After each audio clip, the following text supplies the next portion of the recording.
Bismillah. Assalamualaikum warahmatullahi wabarakatuh. Alhamdulillahirrabbilalamin. Assalatu wassalamu ala asyrafil anbiya'i wal mursalin Sayyidina wa maulana Muhammadin wa ala alihi wa sahbihi ajma'in, amma ba'du. Segala puji bagi Allah, Tuhan semesta alam, yang telah melimpahkan rahmat serta taufik hidayahnya sehingga kita dapat berkumpul di tempat ini yang insya Allah penuh dengan barokah. Amin amin ya rabbal alamin. Salawat berangkaikan salam tak lupa kita hanturkan kepada junjungan kita Nabi besar Nabi Muhammad Sallallahu Alaihi Wasallam. Alhamdulillahirrahmanirrahim. Pertemuan hari ini ialah pertemuan kelima ya. Jadi hari ini kita akan membahas tentang kemajuan politik dan militer pada masa dinasti Abbasiyah. Jadi sebelum memasuki materi, alangkah lebih baiknya kita berdoa terlebih dahulu. Berdoa dimulai. Bismillahirrahmanirrahim. Alhamdulillahirabbil alamin. Arrahmanirrahim. Maliki yaumiddin. Iyyaka na'budu wa iyyaka nasta'in. Ihdinas siratal mustaqim. Siratal ladzina an'amta 'alaihim ghairil maghdubi 'alaihim waladdallin. Amin. Bismillahirrahmanirrahim. Raditu billahi rabba wa bil islami dina wa bi Muhammadin nabiyya wa rasulah. Rabbi zidni ilma warzuqni fahma. Amin. Shadaqallahul azim. Alhamdulillahirrahmanirrahim. Jadi hari ini kita akan mempelajari tentang kemajuan politik dan militer pada masa dinasti Abbasiyah. Ya, hari ini kita akan mempelajari tentang kemajuan politik dan militer pada masa dinasti Abbasiyah ya. Nah, pada masa dinasti Abbasiyah ini ada beberapa periode. Periode pertama, kedua, ketiga, keempat, dan kelima. Jadi Ibu akan menjelaskan tentang periode pertama. Buka halaman 36 di bukunya ya. Ibu akan menjelaskan sedikit tentang periode pertama pada masa dinasti Abbasiyah. Nah, periode ini nih disebut juga periode pengaruh Persia pertama. Nah, hal ini disebabkan pemerintah dinasti Abbasiyah pada periode ini dipengaruhi dengan sangat kuat oleh sebuah keluarga dari Persia. Nah, keluarga tersebut ialah keluarga Barmak. Nah, keluarga Barmak ini yaitu yang bernama Khalid bin Barmak. Nah, mereka ini merupakan orang-orang yang ikut berjasa pada masa pemerintahan dinasti Abbasiyah. Ya, jadi pada masa Khalifah Abu Ja'far al-Mansur, Khalid bin Barmak ini diangkat sebagai wazir. Nah, keluarga Barmak ini selanjutnya memiliki pengaruh dan peranan yang sangat penting dalam pemerintahan dinasti Abbasiyah hingga pada masa pemerintahan Khalifah Harun al-Rashid yang pernah Ibu jelaskan pada materi-materi sebelumnya ya.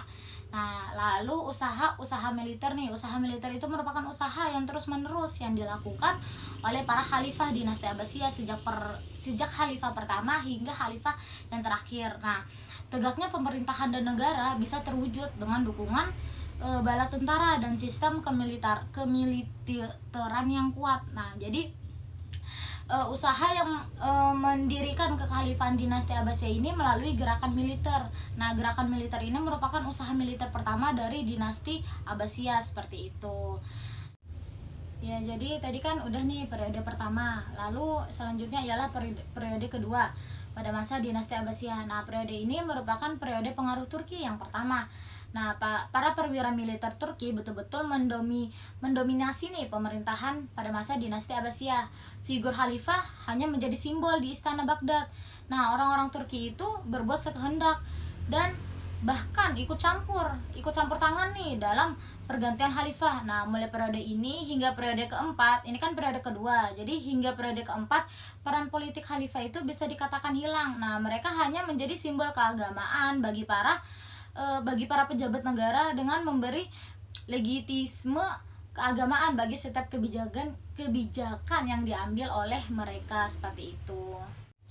Ya, selanjutnya periode ketiga pada masa dinasti Abbasiyah. Nah, periode ini merupakan periode pengaruh Persia kedua.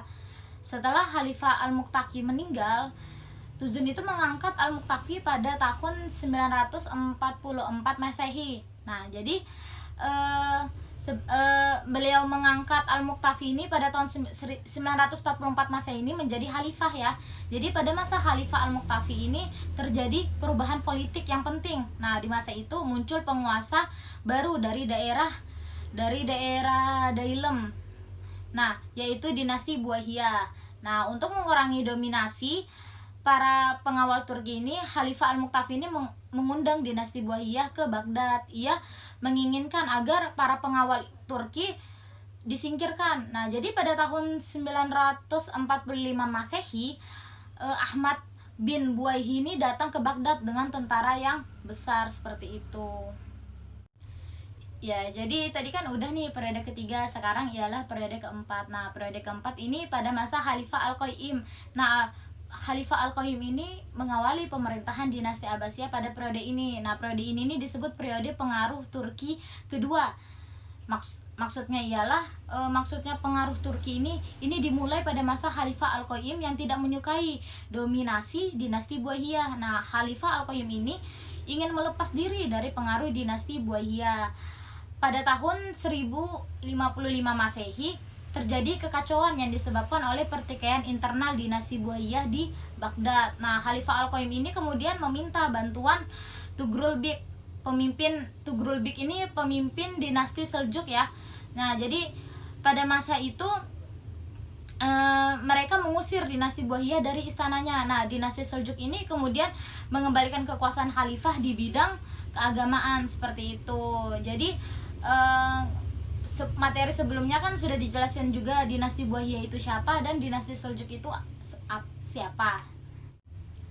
Ya, jadi yang terakhir ialah periode kelima pada masa dinasti Abbasiyah. Nah, pada masa dinasti Abbasiyah periode kelima ini, Khalifah An-Nasir bisa dianggap sebagai khalifah yang berhasil. Pemerintahannya berlangsung selama kurang lebih 45 tahun. Apalagi dengan hancurnya dinasti Seljuk, pemerintahannya itu menjadi makin megah dan semarak. Nah, ia kemudian digantikan oleh anaknya Az-Zahir. Namun Khalifah Az-Zahir ini hanya memerintahkan selama 1 tahun. Jadi pemerintahan Khalifah Az-Zahir ini kurang lebih 1 tahun aja, seperti itu. Jadi pada masa periode pertama, kedua, ketiga, keempat, dan kelima itu kan ada nih sejarah-sejarah dari masing-masing periode. Jadi nanti dibaca aja bukunya di halaman yang tadi Ibu jelaskan. Cukup sekian pembelajaran hari ini. Kurang lebihnya Ibu mohon maaf. Jadi jangan lupa halaman 56 itu kan ada uji kompetensi. Itu jangan lupa diisi. Minggu depan bisa dikumpulkan kembali. Sebelum Ibu menutup hari ini, materi hari ini, pembelajaran hari ini, marilah kita berdoa terlebih dahulu. Berdoa dimulai. Bismillahirrahmanirrahim. Wal 'asr. Innal insana lafi khusr illal ladzina amanu wa 'amilus solihati wa tawashaw bil haqqi wa tawashaw bis sabr. Shadaqallahul azim.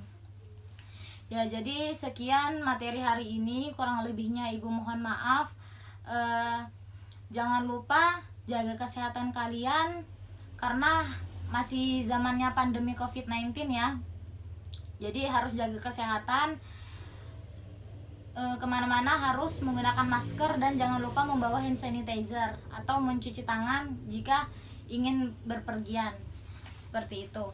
Sekian materi hari ini, kurang lebihnya Ibu mohon maaf. Wallahul muwaffiq ila aqwamit thoriq. Wassalamualaikum warahmatullahi wabarakatuh.